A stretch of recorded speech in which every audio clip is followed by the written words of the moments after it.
150 అవ్వచ్చు, 200 కావచ్చు.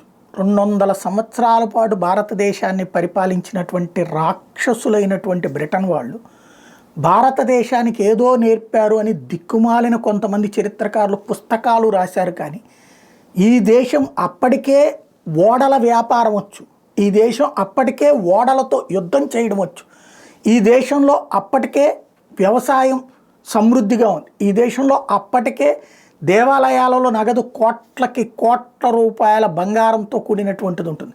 అంత గొప్ప రిచెస్ట్ కంట్రీని దోచుకు తిన్నారు ఆ దరిద్రులు అని మాత్రం రాసి చావల. వాళ్ళ వల్లనే మనం సంస్కారం నేర్చుకున్నాం, సంస్కృతి నేర్చుకున్నాం అన్నటువంటి దరిద్రపు పుస్తకాలు రాసినటువంటి వాళ్ళ సాక్షిగా ఇప్పుడు ఆక్స్ఫామ్ సంస్థ ఒక విషయాన్ని తేల్చింది. బ్రిటన్ వాళ్ళు 64.82 ట్రిలియన్ డాలర్లు అంటే 5,600 లక్షల కోట్ల రూపాయలు, 5,600 లక్షల కోట్ల రూపాయలు భారతదేశాన్ని పరిపాలించిన సందర్భంలో వాళ్ళ దేశానికి పట్టుకుపోయారు. అది కూడా 135 ఏళ్లలో 1765 నుంచి 1900 సంవత్సరం వరకు మాత్రమే ఇచ్చినటువంటి ఆక్స్ఫామ్ రిపోర్టు. దాని ప్రకారం 52% సొత్తు భారతదేశం నుండి వాళ్ళు అప్పటికే పట్టుకుపోయారు.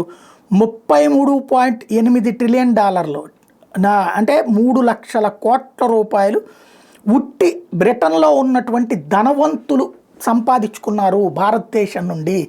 10% of the richest people in UK at the time అన్నట్టుంది. అంటే టోటల్ అక్కడ సంపాదించిన మన దేశం నుంచి దోచుకుపోయిన 5,600 లక్షల కోట్లలో 3,000 లక్షల కోట్లు అక్కడ ఉన్నటువంటి ధనవంతులే సంపాదించుకున్నారు మన దేశం మీద దోచుకుని. మిగతా సొమ్ములు అక్కడ ఉన్న ప్రభుత్వం ఇతరత్ర వ్యాపారాలు కలిపి దోచుకున్నారు. టోటల్గా బ్రిటన్ అన్నటువంటిది ఆ రోజున మన దేశపు కరెన్సీతో పోల్చుకుంటే వాళ్ళది సగం మాత్రమే ఉండేటటువంటి రూపాయి అన్నటువంటి విషయాన్ని గుర్తు చేస్తున్నారు.